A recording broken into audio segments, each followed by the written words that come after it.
La Torre de Babel.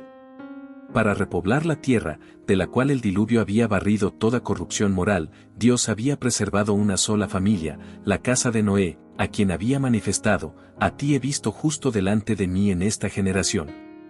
Génesis 7:1. Sin embargo, entre los tres hijos de Noé pronto se desarrolló la misma gran distinción que se había visto en el mundo antediluviano. En Sem, Cam y Jafet, quienes serían los fundadores del linaje humano, se pudo prever el carácter de sus descendientes. Hablando por inspiración divina, Noé predijo la historia de las tres grandes razas que habrían de proceder de estos padres de la humanidad. Al hablar de los descendientes de Cam, refiriéndose al hijo más que al padre, manifestó Noé: maldito sea Canaán, siervo de siervos será a sus hermanos. Génesis 9:25. El monstruoso crimen de Cam demostró que hacía mucho que la reverencia filial había desaparecido de su alma y reveló la impiedad y la vileza de su carácter. Estas perversas características se perpetuaron en Canaán y su descendencia, cuya continua culpabilidad atrajo sobre ellos el juicio de Dios. En cambio, la reverencia manifestada por Sem y Jafet hacia su padre y hacia los estatutos divinos prometía un futuro más brillante a sus descendientes. Acerca de estos hijos fue declarado: bendiga Jehová, mi Dios, a Sem y sea Canaán su siervo. Engrandezca Dios a Jafet, que habite en las tiendas de Sem y sea Canaán su siervo. Génesis 9:26, 27. El linaje de Sem iba a ser el del pueblo escogido, del pacto de Dios, del Redentor prometido. Jehová fue el Dios de Sem. De él descenderían Abraham y el pueblo de Israel, por medio del cual habría de venir Cristo. Bienaventurado el pueblo cuyo Dios es Jehová. Salmo 144, 15. Y Jafet habite en las tiendas de Sem. Los descendientes de Jafet habían de disfrutar muy especialmente de las bendiciones del Evangelio. La descendencia de Canaán bajó hasta las formas más degradantes del paganismo. A pesar de que la maldición profética los había condenado a la esclavitud, la condena fue aplazada durante siglos. Dios sobrellevó su impiedad y corrupción hasta que traspasaron los límites de la paciencia divina. Entonces fueron desposeídos y llegaron a ser esclavos de los descendientes de Sem y de Jafet. La profecía de Noé no fue una denuncia arbitraria y airada ni una declaración de favoritismo. No fijó el carácter y el destino de sus hijos, pero reveló cuál sería el resultado de la conducta que habían escogido individualmente y el carácter que habían desarrollado. Fue una expresión del propósito de Dios hacia ellos y hacia su linaje, en vista de su propio carácter y conducta. Generalmente, los niños heredan la disposición y las tendencias de sus padres, e imitan su ejemplo, de manera que los pecados de los padres son cometidos por los hijos de generación en generación. Así la vileza y la irreverencia de Cam se reprodujeron en su posteridad y le acarrearon maldición durante muchas generaciones. Un pecador destruye mucho bien. Eclesiastés 9:18. Por otro lado, cuán ricamente fue premiado el respeto de Sem hacia su padre, y qué ilustre serie de hombres santos se ve en su posteridad.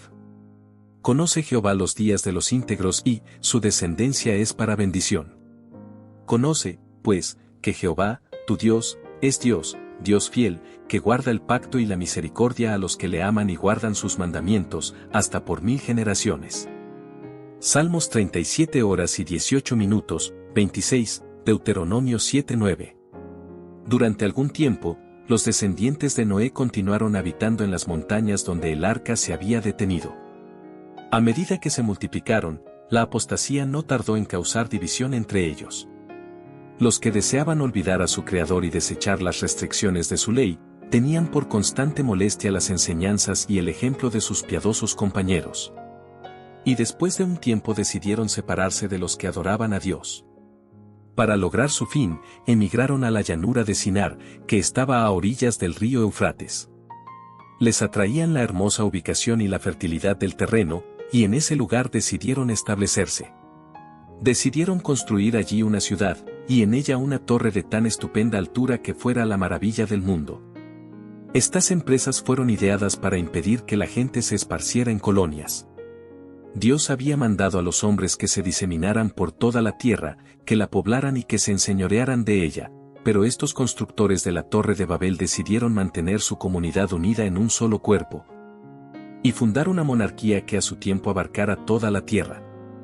Así su ciudad se convertiría en la metrópoli de un imperio universal, su gloria demandaría la admiración y el homenaje del mundo y haría célebres a sus fundadores.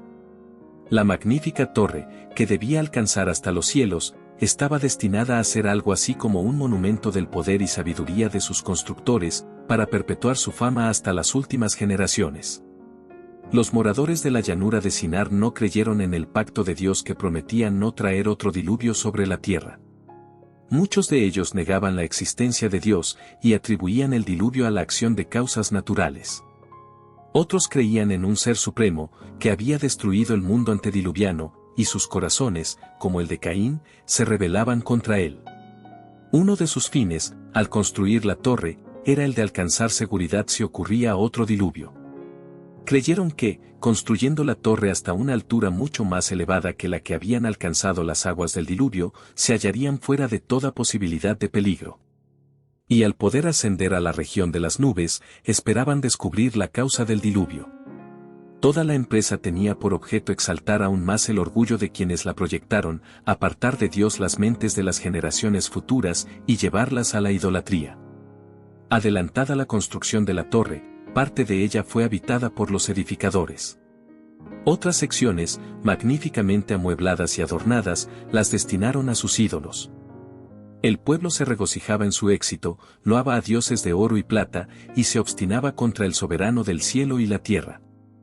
De repente, la obra que había estado avanzando tan prósperamente fue interrumpida. Fueron enviados ángeles para anular los propósitos de los edificadores.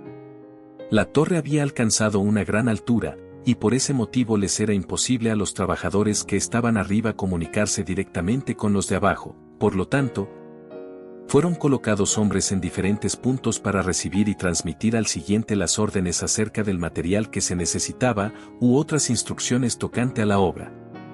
Al pasar los mensajes de uno a otro, el lenguaje se les confundía de modo que pedían un material que no se necesitaba y las instrucciones dadas eran a menudo contrarias a las recibidas. Esto produjo confusión y consternación. Toda la obra se detuvo. No había armonía ni cooperación. Los edificadores no podían explicarse aquellas extrañas equivocaciones entre ellos y en su ira y desengaño se dirigían reproches unos a otros. Su unión terminó en lucha y en derramamiento de sangre. Como prueba del desagrado de Dios, cayeron rayos del cielo que destruyeron la parte superior de la torre y la derribaron.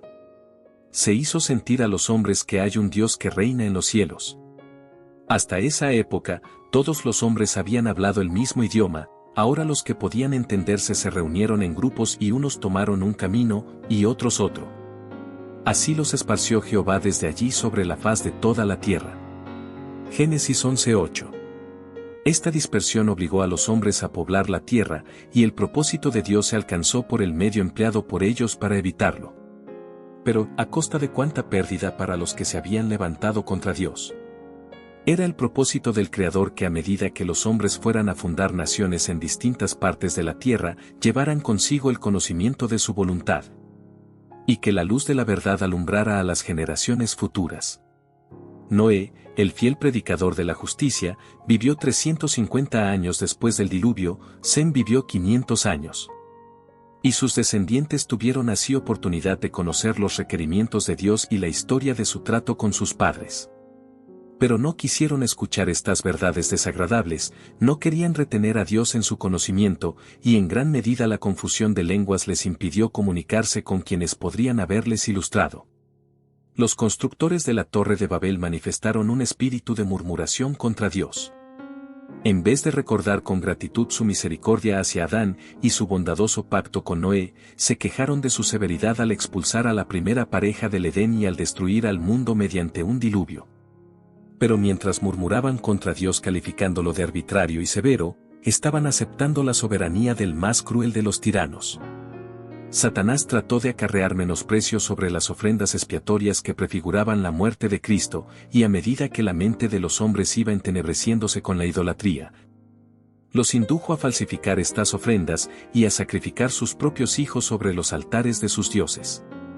A medida que los hombres se alejaban de Dios, los atributos divinos, la justicia, la pureza y el amor fueron reemplazados por la opresión, la violencia y la brutalidad.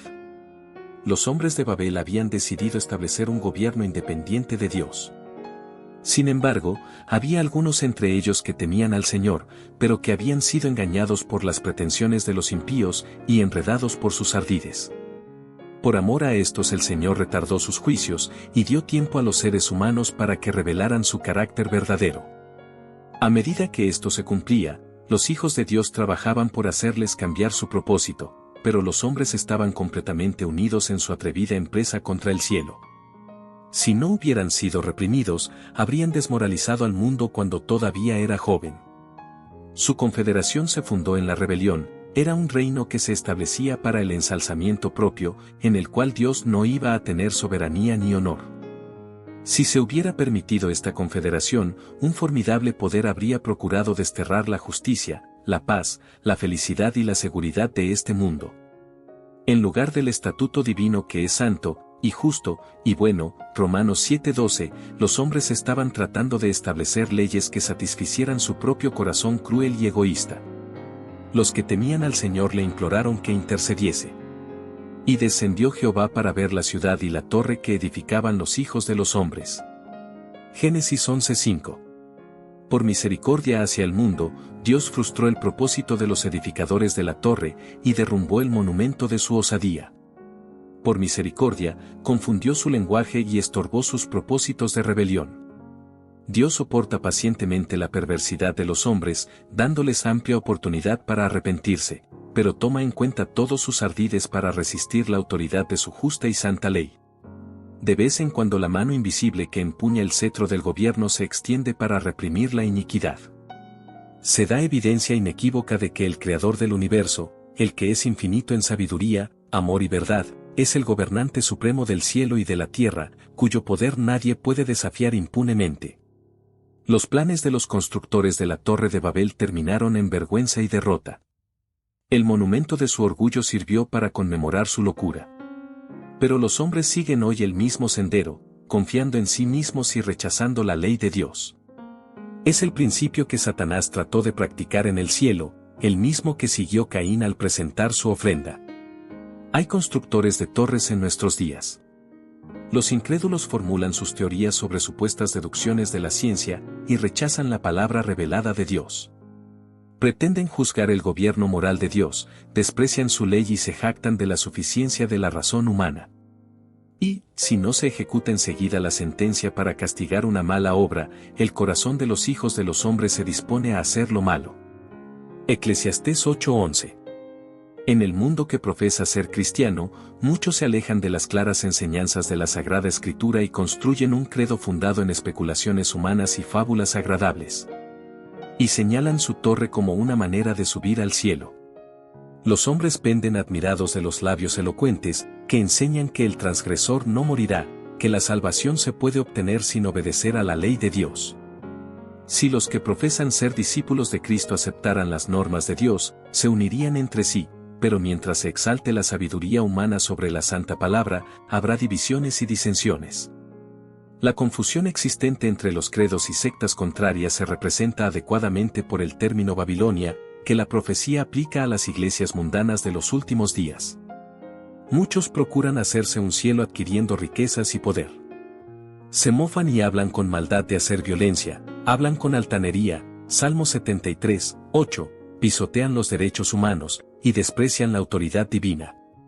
Podrán los orgullosos ejercer momentáneamente gran poder y tener éxito en todas sus empresas, pero al fin solo encontrarán desilusión y miseria.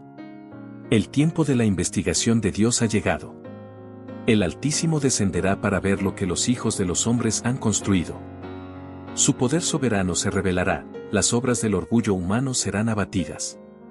Desde los cielos miró Jehová, vio a todos los hijos de los hombres, desde el lugar de su morada miró sobre todos los habitantes de la tierra. Jehová hace nulo el plan de las naciones y frustra las maquinaciones de los pueblos.